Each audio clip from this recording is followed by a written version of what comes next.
Welcome to the National American Indian Court Judges Association's Tribal Legal Advocacy Training Webinar on Elder and Youth Courts. The National American Indian Court Judges Association is a national nonprofit membership organization devoted to supporting and strengthening tribal justice systems through education, information sharing, and advocacy. NAICJA provides broad and comprehensive training and technical assistance to support tribal justice system capacity building and partners with national organizations to educate the broader legal community and public about tribal courts and judges, and builds relationships between tribal and state court judges. NAICJA is the Tribal Justice Training and Technical Assistance Provider under the Bureau of Justice Assistance, Tribal, Civil, and Criminal Legal Assistance Program, TCLA, offering training and technical assistance to TCLA grantees and sub-grantee legal aid organization. NAICJA's TCLA program seeks to increase and improve access to legal assistance in Indian country by providing training and technical assistance for the development and enhancement of tribal justice systems. Further, TCLA will assist in strengthening the capacity and the quality of indigent criminal defense services and defense strategies for tribal justice systems. NAICJA is coordinating and implementing a multi-part training series, including webinars, interactive virtual training modules, and podcasts covering the basics of tribal court advocacy. The training series is tailored for entry-level legal services attorneys, either just starting out or those looking to bolster their tribal advocacy skills. At the end of this webinar, we will provide information on how to access the rest of the tribal court advocacy training series. In developing the Tribal Legal Advocacy Training Series, we partnered with the Center of Indigenous Research and Justice, CIRJ, located in Olympia, Washington. Our presenter today is Ron Whitener, the president of CIRJ. CIRJ provides public defense services to tribes in Western Washington and training support to tribal public defenders nationwide. Before founding CIRJ, Ron previously was the founder and director of the Tribal Court Public Defense Clinic at the University of Washington Law School, and he continues to serve as an affiliate professor at UW.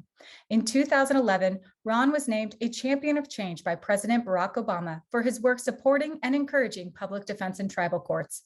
Ron was appointed the chief judge for the Chehalis tribes for 4 years and also for the Tulalip tribes for 6 years. Ron retired from the Tulalip bench in 2020 and currently consults with tribes across the U.S. on tribal justice system development through the Whitener Group, a consulting company Ron formed with his brother and niece in 2009. Ron is a member of the Squaxin Island Tribe of Washington State and continues to be active in his tribal community through commercial treaty fishing and serving on tribal committees and commissions. In today's webinar, Elder and Youth Courts, we will give an overview on the use of elder and youth courts models in tribal courts. Thank you so much for joining us, Ron.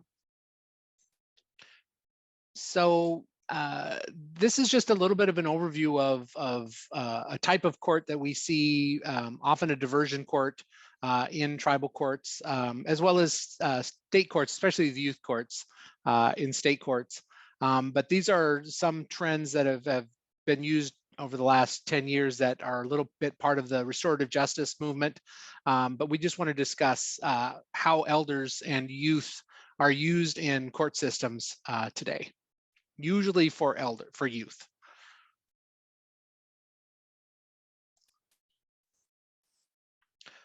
So the elder courts is a much more traditional justice model.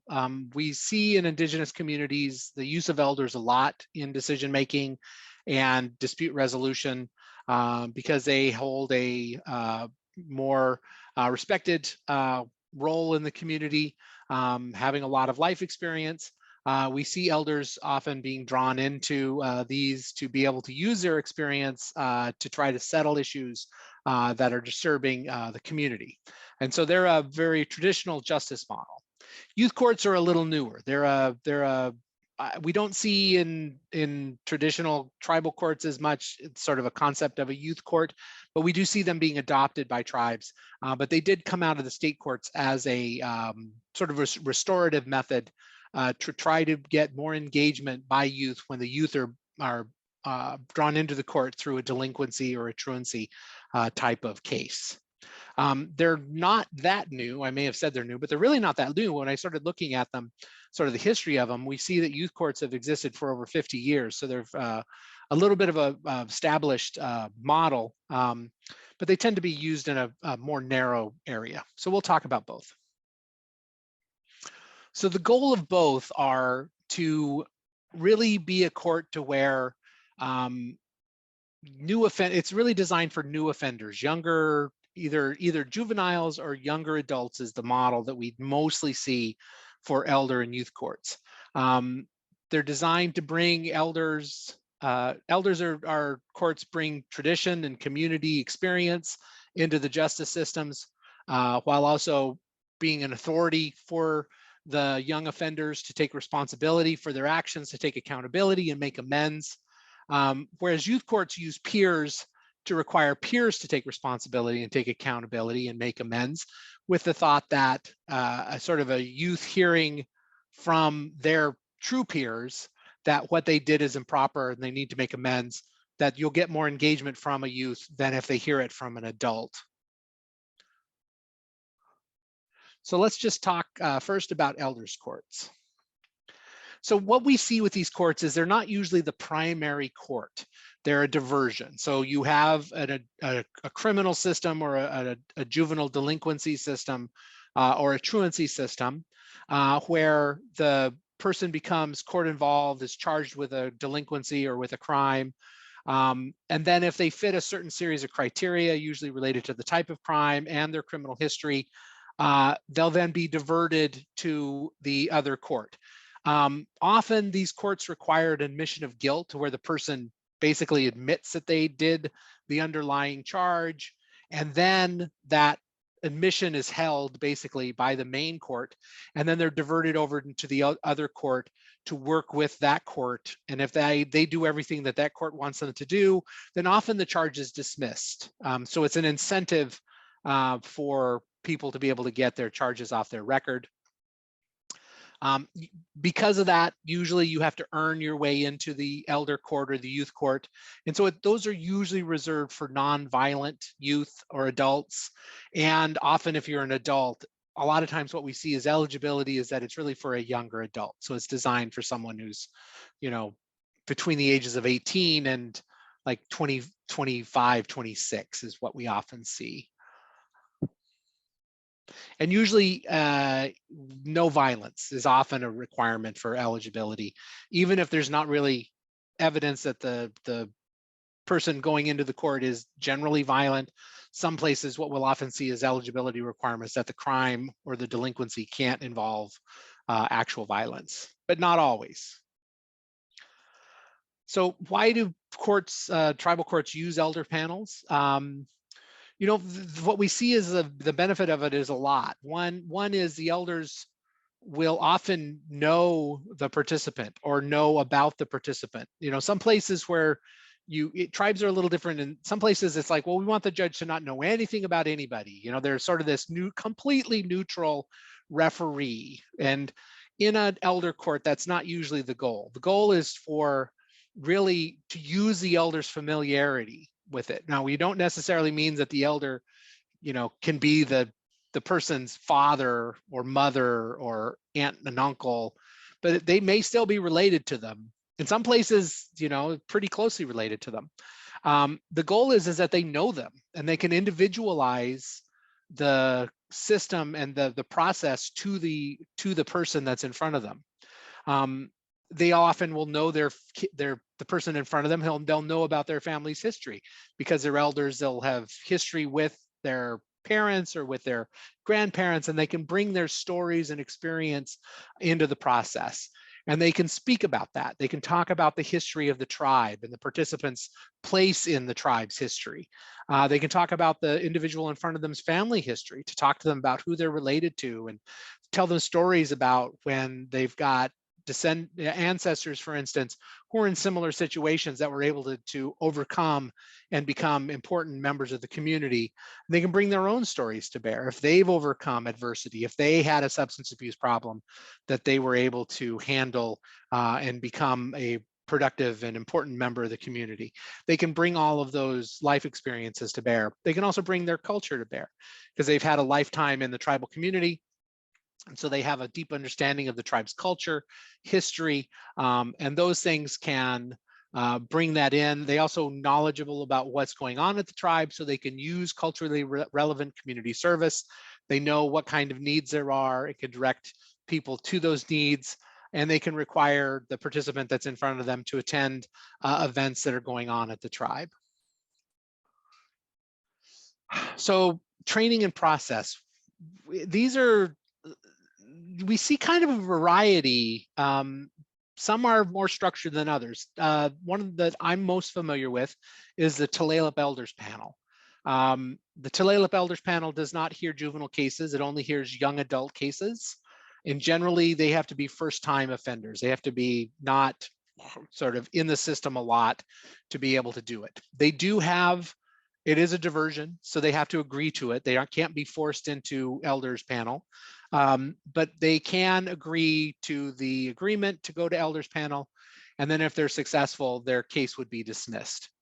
The main court doesn't sit over. When I was a chief judge at Tulalip, I did not tell the Elders Panel what to do. And if I did, I would certainly get yelled at. The main court gives up control of that case to the Elders Panel. And the elders, who are all volunteers, work with the participant, talk to them every week or every other week, gives them assignments to do, which can include cultural work, can include going, if they need to get a chemical dependency assessment, making sure that they make the appointment and keep the appointment and report back that they did it and bring proof that they attended their treatment appointments. Work through a series of things, including one of the first things they do is go over the person's family tree with them. So they build their family tree, and as they build the family tree, the participant starts to learn who they're related to that they didn't know they were related to. It allows the elders an opportunity to tell stories about people in their family tree. And that's always a very popular thing with the participants. They actually really enjoy that. And then as they do this work and meet with the elders and do the things that they do, when the elders believe that they've gotten what they're going to get out of it, they'll declare the participant is successful and their case is dismissed. If the Elders Panel declares the person's unsuccessful, a couple things happen.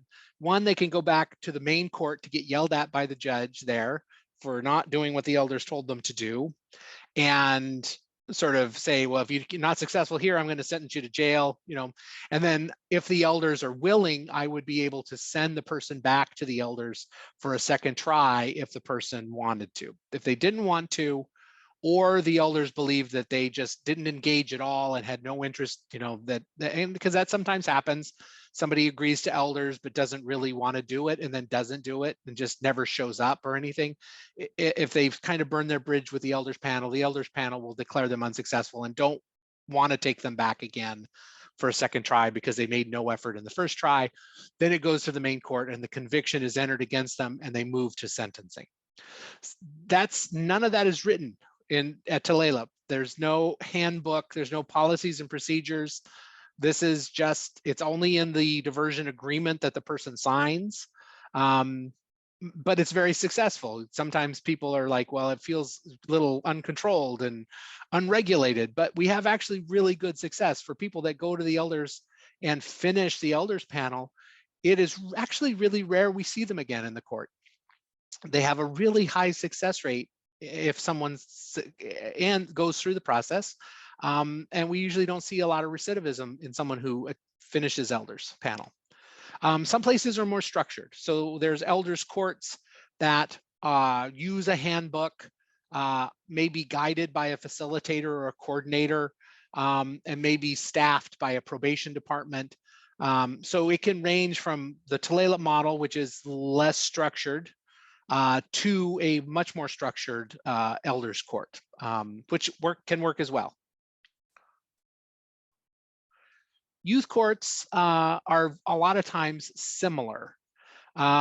Most, again, require an admission of guilt prior to diverting from the juvenile justice system. And that's sort of the incentive. So the reason why courts do this is because if the youth sort of enters in an admission to the delinquency or the truancy or whatever it is that's made them court involved, then the incentive is that if they complete the youth court process, their case will get dismissed. If they are not successful, well, they don't get to retry their case. They don't get to have a trial. They don't get to start over. they basically know going into it that if they're not successful, they're going to have this guilty conviction entered against them and they're going to move right to sentencing and something's going to happen to them, right? So most of these models require an admission of guilt prior to diverting them into it. When we look at the ones in the United States, sort of the state youth courts, most of, like half of them require that it's only eligible for first-time offenders. That if you've got more than one, you're not eligible at all. I don't necessarily think that's a good idea because sometimes, you know, the first one doesn't take. That doesn't mean that the second one doesn't take. Now, if this is their 5th case and they're a juvenile or something like that, then the odds are going to be less that they're going to be successful. But I don't necessarily think that you should limit it to just first-time offenders. They may not have wanted to take advantage of it their first time. Maybe their second time they might try it and it might work for them. So I don't think that necessarily should be a bar, but a lot of places do require that it's only for first-time offenders. About half of them use an adult as the judge with youth participating in the process. And about half use the youth either as single judges or almost in a panel system, a panel justice system, where they hear the matter and make the decisions. Some jurisdictions use it as almost like an educational, similar to like a real mock trial, right? Often high schools will teach mock trial where they have fake cases and they have the youth participate. Some elders courts, which is a real court, they'll allow the youth that are participants, not the defendant, but youth that are in the part of the program to serve as attorneys for the youth and for attorneys for the tribe to represent the participant and the tribe, to almost use it as a combination justice system, but then also as an engagement and training system for other youth who are interested in maybe a career in justice. And then similar to what we discussed with the elders panel, if they fail to complete the terms of whatever the sentence is that's decided by the youth court, then they're returned to the main system to have their conviction entered against them and then move to sentencing. The types of offenses that we see most common in youth courts are these: theft, basically, you know, shoplifting types of cases, alcohol use, minor in possession of alcohol, vandalism, disorderly conduct, which, you know, can be sort of fighting, but you're not really sure. It's often fighting and you can't really tell who's the main aggressor. So it's everybody gets a disorderly conduct, or simple assault when you can't identify somebody, but it's a very minor assault. Those are the kind of most common offenses that we see in youth courts. Often what they'll do is the youth court will then, as part of it, come up with whatever the sentence is going to be for the youth. And like I said, this isn't really, they've already admitted guilt. So we're not talking about the youth court going and relitigating the case. Really what they're doing is taking the admission and deciding what the appropriate response is for the person in front of them. And so we often see a lot of the more restorative tools being used, requiring the youth to write essays, for instance, requiring them to either do written or in-person apologies if they've harmed somebody else. Working with them if there's financial restitution, requiring them to pay if there was damage that was done to property or something like that, paying that restitution back. Community service, coming up with culturally appropriate activities for them to do. And cultural event attendance, requiring them to attend cultural events at the tribe as a participant, or a combination of attending and helping out during or before or after the cultural event. So the value of the youth court, it tries to take youth and allows them to be truly judged and held accountable by their true peers. With juveniles, there is a lot of independence that juveniles want to exert against adults. That's really part of their natural growing up, is to separate themselves from adults. And often in that period of time, it's difficult to get a juvenile to engage when it is an adult stranger judge telling them what to do. It almost creates a knee-jerk reaction in a lot of youth to just not do what they're being told, because it's coming from an adult that they don't know. Whereas if it's coming from their peers, they're wired more to take and accept it more, is the theory. And I think that the research shows that it does in fact work. It can contribute to community involvement and solidarity. You can make the youth court something that's part of the community. It allows youth from the community to participate in it along with the participant. It allows you to segment the youth away from serious offenders rather than keeping them in the main system. Even if it's a delinquency system, if you're dealing with first-time offenders, there can be unfortunately, very experienced juvenile offenders who have had multiple cases, may be violent, and this allows you to pull the youth that are first-time offenders away from that system and into a system to where they aren't going to interact with anybody that's much more hardened than they are. It can provide education on justice systems to the participants. It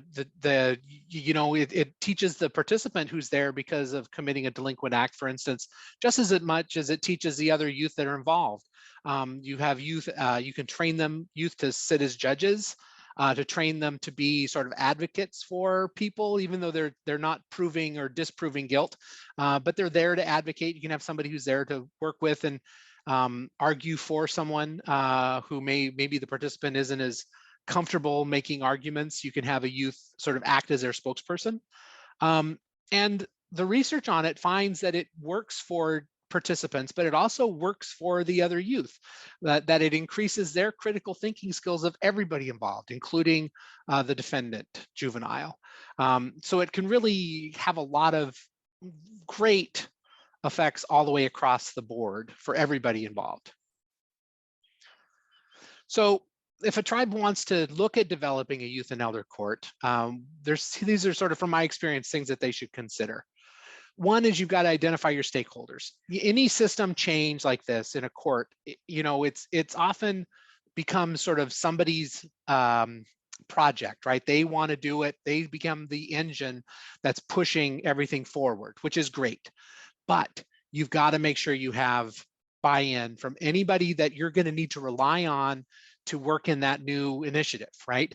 And for youth courts and elder courts, there's a lot of people that's involved, community, youth, and elders, bringing the community in and bringing in, like if there's an elders committee at the tribe, if there's a youth council at the tribe, getting them involved early so that they are part of this and are supportive of it, and it becomes something that they have an ownership interest in. If you bring them in after it's done, they're never going to really feel like it's theirs. But if you bring them in early, you can build that ownership in them.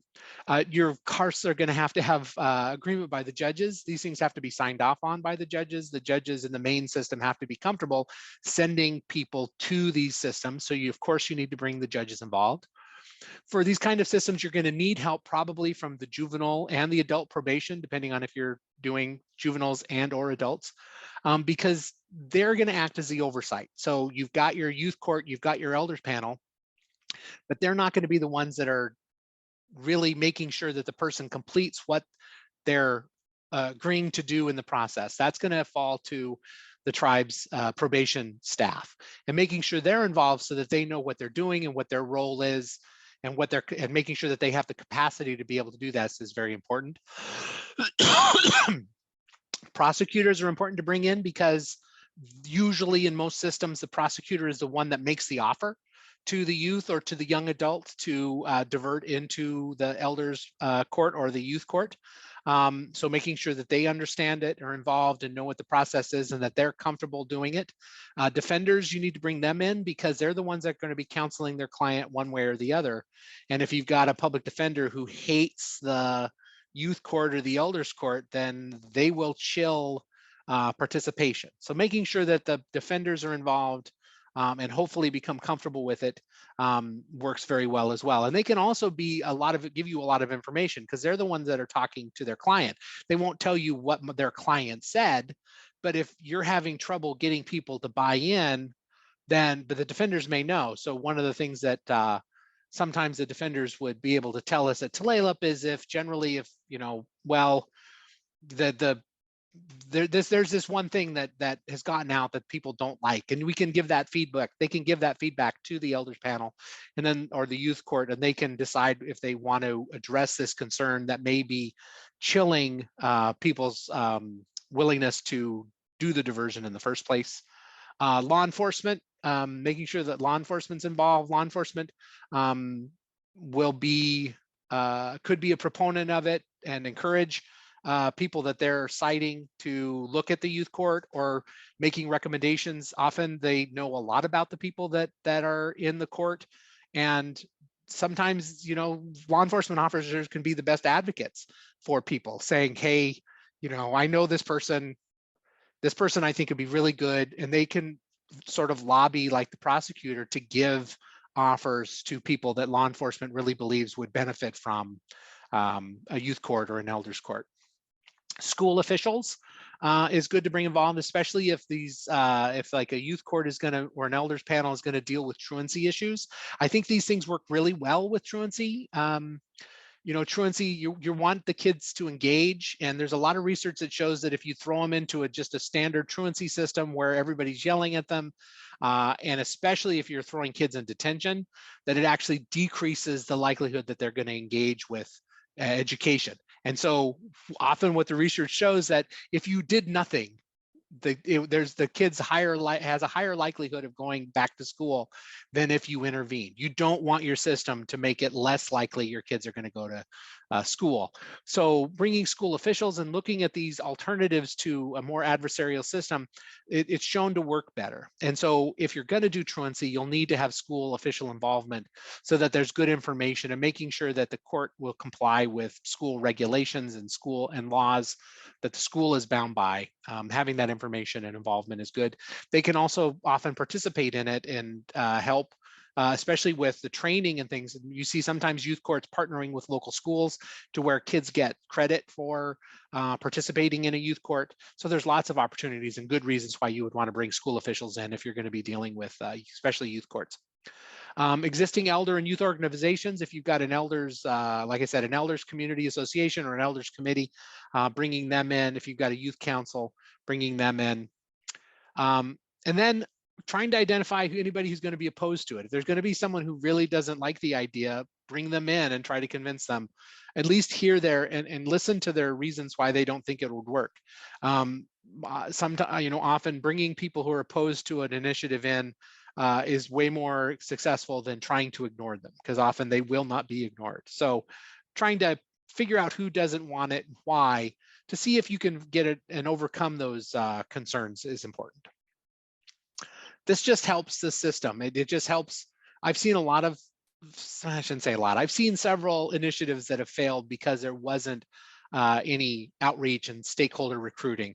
It also, bringing in all these voices helps you identify strengths that you didn't know you had or could use, resources that you didn't know of, and also helps you overcome barriers that you may not have thought about in the beginning, or if you did think about them, they may help. This group may help you provide, find solutions to those barriers. So you want to brainstorm the list of stakeholders first. Figure out who can refer. So who, you know, some places the prosecutor is the gatekeeper. Some places anybody can refer someone to it. And if they can convince the judge, then the judge can do it, even if it's over prosecutor objection. But you want to clarify who has the referral. A lot of places have the ability to make a referral to essentially to the prosecutor, to require the prosecutor to bring it to a larger group, for instance, to discuss it. But it can be the prosecutor's office, law enforcement, the school. The defenders will recommend people that they think would benefit from it. They can make a referral. Treatment providers. Often it's a pretty wide range of people, but you want to discuss who can make the referrals to the youth and elder courts. What agencies and organizations are going to provide services, making sure that you've got any community services that you're going to use, any counseling services, education or vocation. The more tools you have in your tool belt to sort of identify something that's going to help the person that's in the youth or elders court and give them tools that makes them a better person afterwards is important. What can the stakeholder offer the elder and youth court? What benefits does the program offer the stakeholder? Sometimes, you can, being a participant in this can actually make their program stronger. Is there political support? Can you find a council champion? If you find somebody on council and you can convince them this is a really good idea, that really helps because they can push it. They can be the liaison between the planning and the rest of the council who may have to approve this. So if you can find somebody on council that'll be the champion of this initiative, that would be great.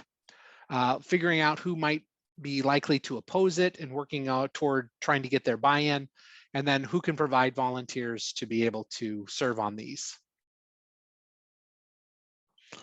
You want to conduct a resource assessment, and so you want to collect information. You can get information, certainly can't get individual information about individual people, but you can find out how many youth are being seen by Tribal Mental Health Agency. You can get information from the school in terms of, how many youth are, how many tribal youth are at the school, what percentage maybe are become, are become eligible under state or tribal truancy laws. So school data would be good.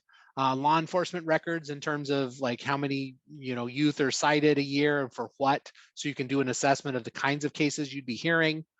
What kind of prosecution records, so not just the investigation by law enforcement, but then what are the numbers that are actually being charged by the prosecutors for juvenile delinquencies or crimes for younger adults. You want to look at your existing policies. Do you have other diversions like deferred judgments or deferred prosecutions or compromises of misdemeanor or all of these other diversions? You want to look at your existing policies and kind of make sure that your new one, is within sort of the same structure as much as possible. Identify existing resources used by the court. So chemical dependency treatment, mental health treatment, health issues.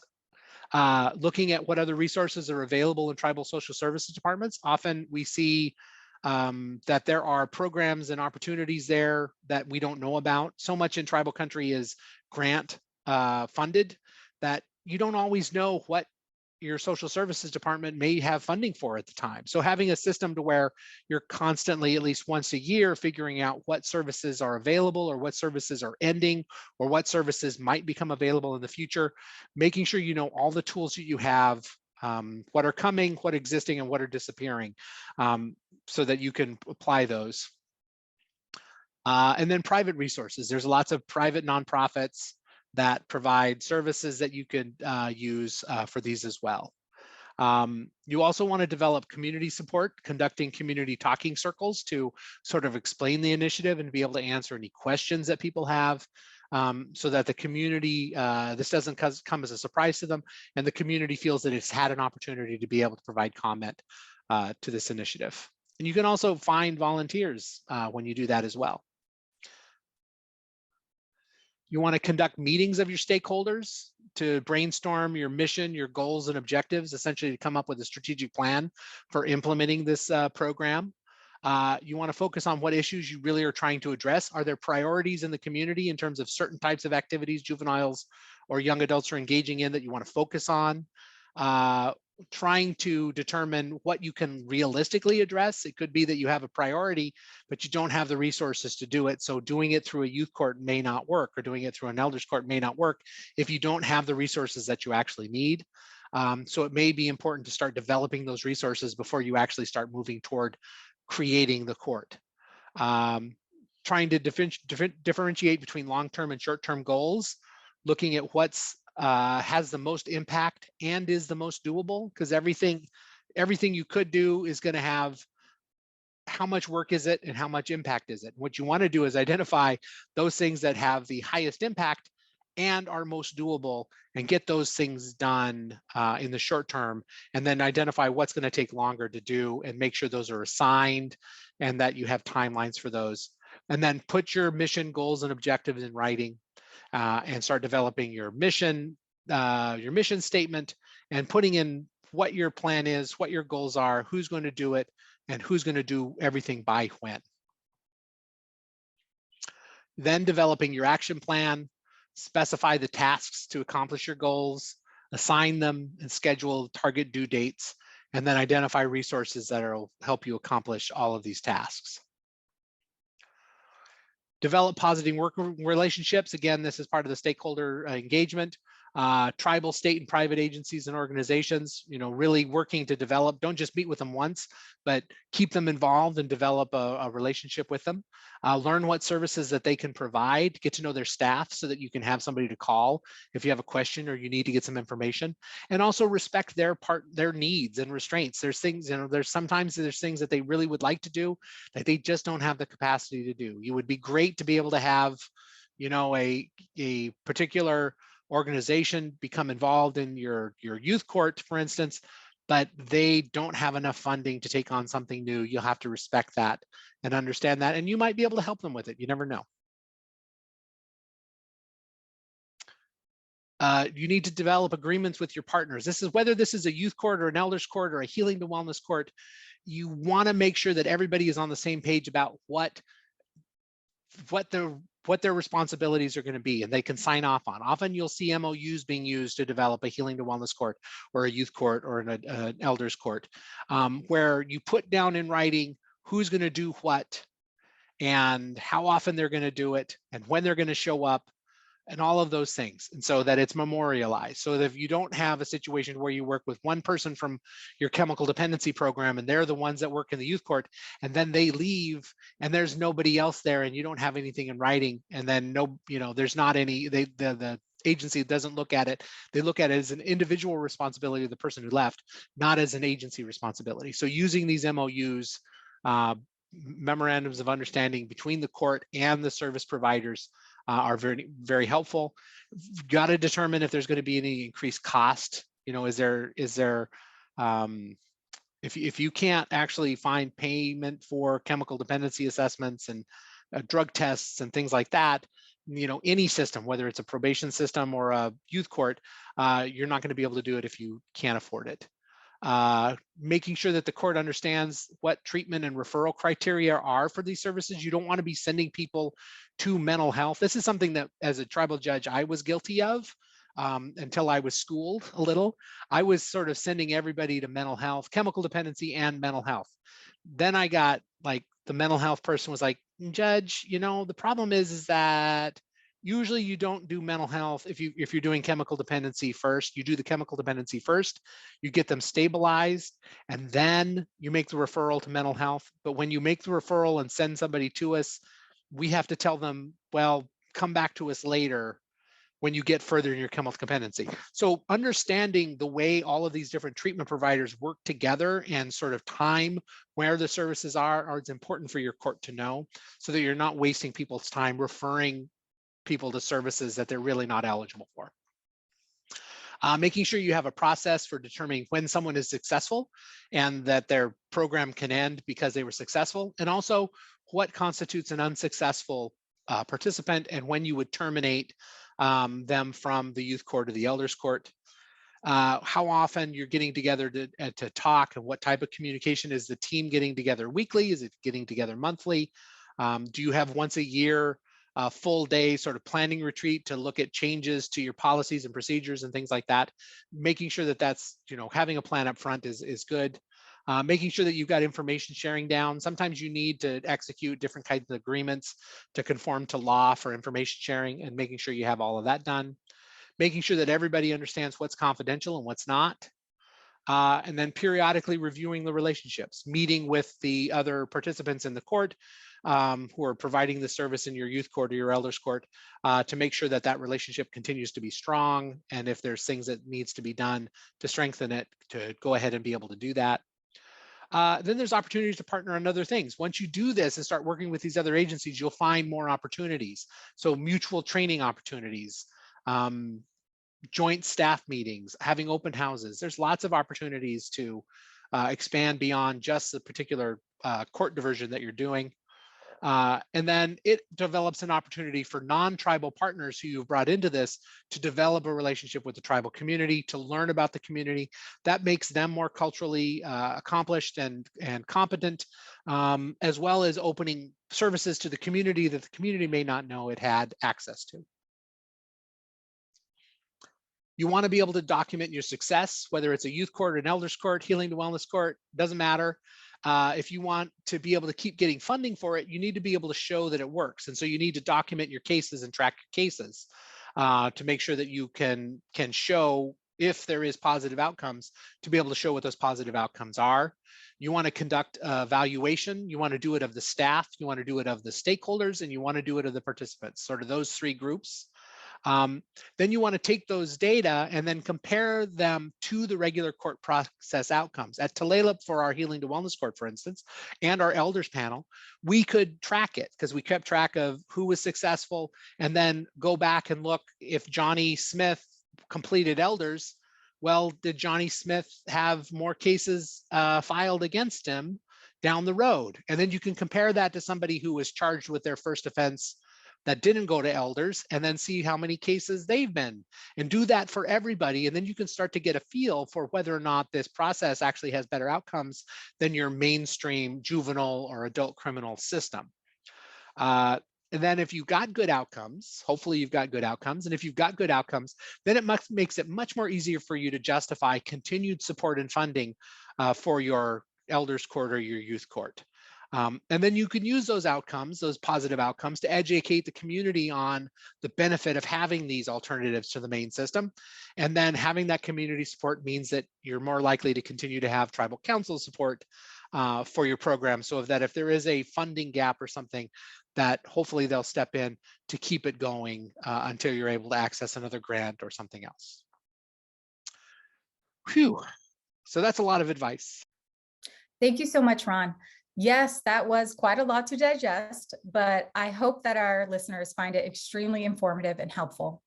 One question I had was whether you could explain what a planning retreat is. So a planning retreat is just having a time when you've got undivided attention by your planning team.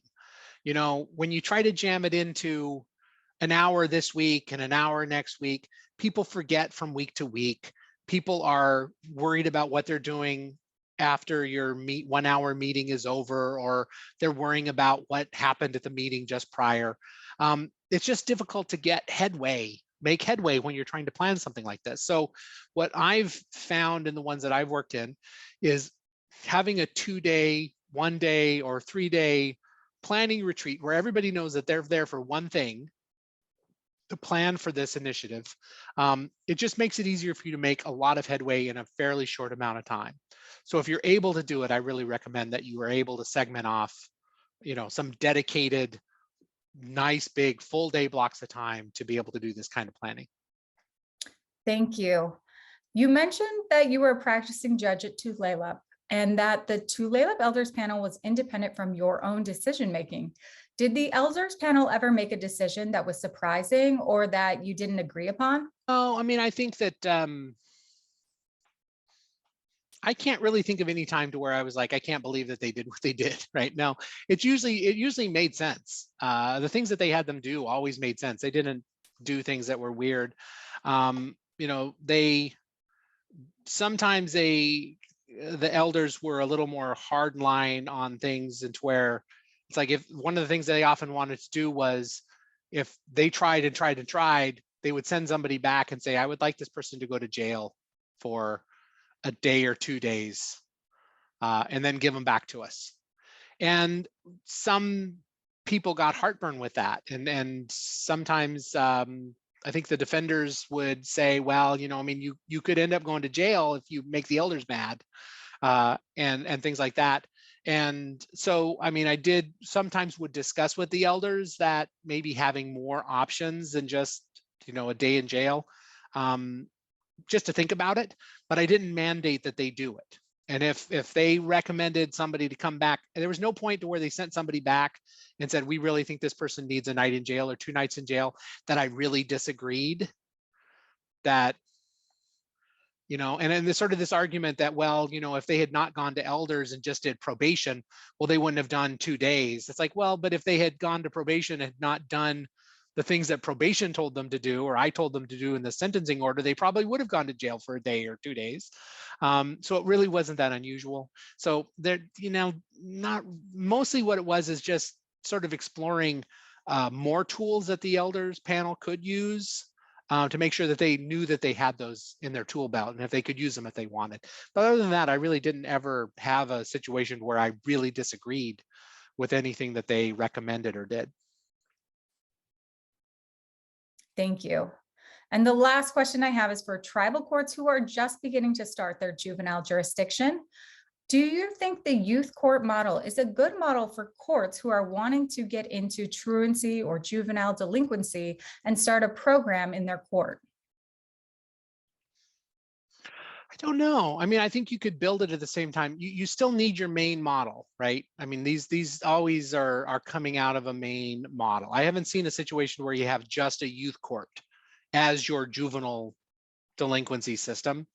Maybe I'm too much of a control freak to do it that way. But I would think you really want to get your main system established before you try doing a diversion, and how long it takes after starting, it just depends on how much time you have to plan. So you can plan and get your mainstream sort of juvenile court set up, and then immediately move toward working on the diversion. But I think you should get the mainstream juvenile court set up first.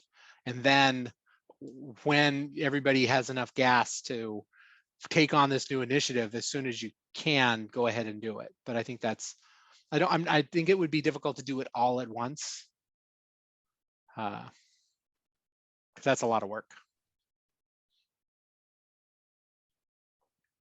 We want to thank you again, Ron, for joining us today.